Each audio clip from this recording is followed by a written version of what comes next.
Okie doke, yeah. So this is hard for me. Um, Not in the sense of trauma or anything like that, but just organizationally. Um, so, about 4 days after that third time,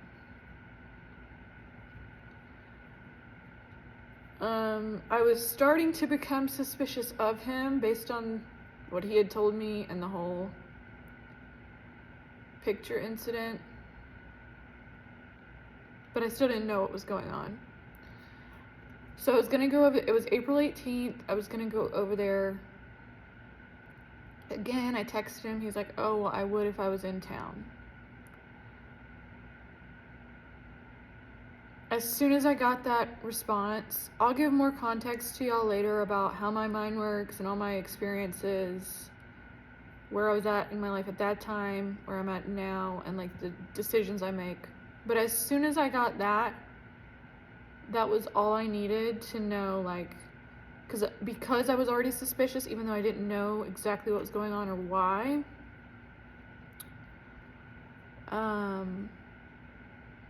I was like, okay, I'm never talking to this person again.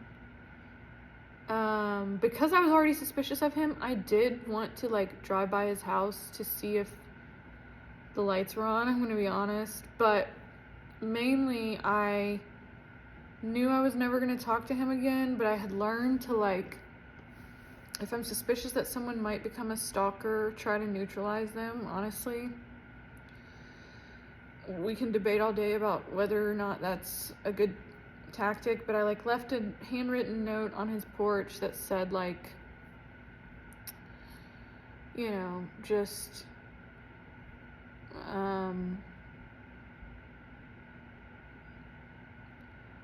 I'm becoming attracted to you, and because of that I know I need to stay far away.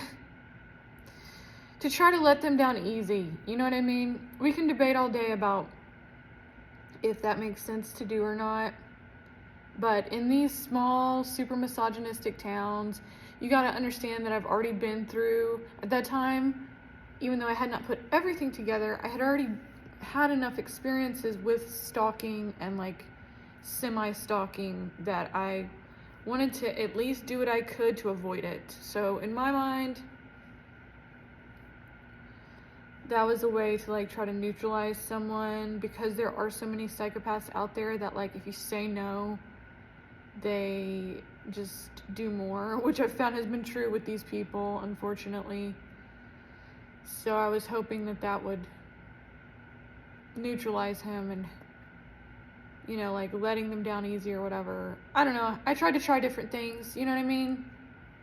Once you know you're gonna cut somebody off, whatever. So I went by his house. An important detail about that is that when I went by his house, I already, you know, I told y'all I learned to trust what my body tells me and what my mind tells me, my instincts, early on. There was a car that I could feel that something was not right. There was a car that pulled behind me as soon as I pulled onto his street. A car full of women.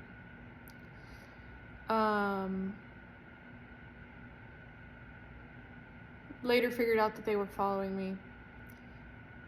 Anyways, I put the handwritten note on his porch and drove off. I blocked his number before I pulled off. And on top of that, I did not know what was going on to the full extent, right? Because to me, it's like, okay, maybe he just took a picture because he's a creep. But I knew he had taken a picture. But it was still too fishy. That taken into consideration with the fact that he told me that he was born into a crime family and I had never met anyone who had been.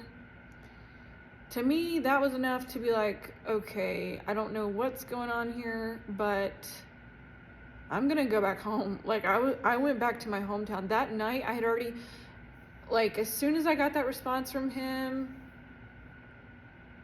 everything taken together. I didn't know exactly what was going on. Obviously, I didn't realize that he was a pimp. But I blocked his number and I went home. Like, I was like, I don't know what's going on here, but let me go home in the meantime, you know?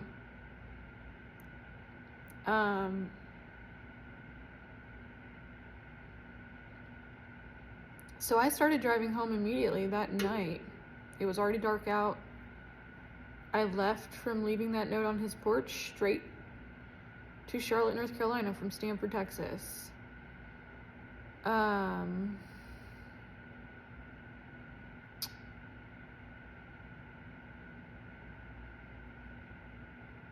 going to take a pause here.